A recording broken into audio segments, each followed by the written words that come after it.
It's fear-mongering.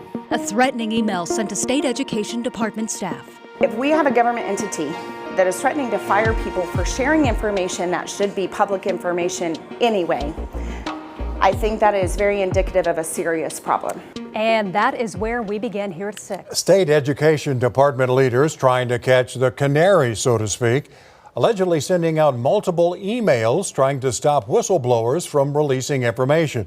The email News 4 was sent says it's a, quote, final warning, and any employee leaking information to the media will face immediate termination.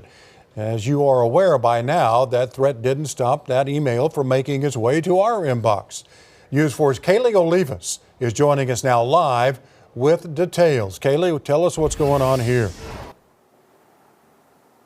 Yeah, well, Kevin, Jolene, a lot has happened today. The email that you were just talking about, we received this morning from a State Department of Education employee who says that they're totally okay with us sharing the contents of that email with you all, even though it could possibly identify them.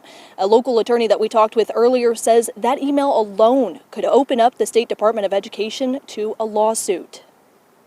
Now, that place has more snitches in it than a federal prison. He says without whistleblowers, Oklahomans would be in the dark. News 4 currently has 3 open records requests filed with the State Department of Education. We've been waiting nearly 2 months on one, with hardly any updates on when it'll be fulfilled. One of the fundamental principles of a democratic government is transparency, that people know what you are doing. But on Thursday morning, OSDE pushed out this email, trying to put a stop to the leak of internal documents. Quote, "This will stop, so let this serve as its final warning for anyone that has a disagreement on Superintendent Walters' beliefs to fight the liberal woke culture seeping into our schools." There were at least 3 different versions of this email with very minor differences, which a spokesperson has publicly pointed out on social media. The purpose of that was to entrap the employee who leaked it. This tells me that he knows what he's doing is not consistent with what the public desires, and yet he wants to keep it a secret. Oklahoma City Attorney Mark Hammond says this is a clear violation of several laws, including the First Amendment and the State Whistleblower Act. I think what he's doing is opening himself up for a lawsuit. That's honestly crazy. It's a betrayal. It's a betrayal by the State Department of Education, the State Superintendent of Public Instruction.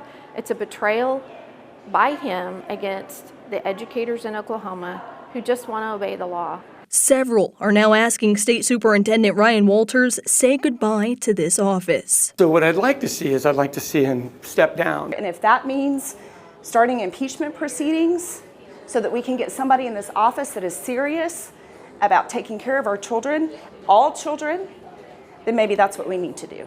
We asked if Superintendent Walters would speak to media after Thursday's Board of Education meeting. He normally does, but we were told he was too busy for us. But not the 2 print reporters escorted to a private room where Superintendent Walters spoke with them one-on-one. It feels very, very scary and very threatening to have somebody like that in charge of public schools in Oklahoma.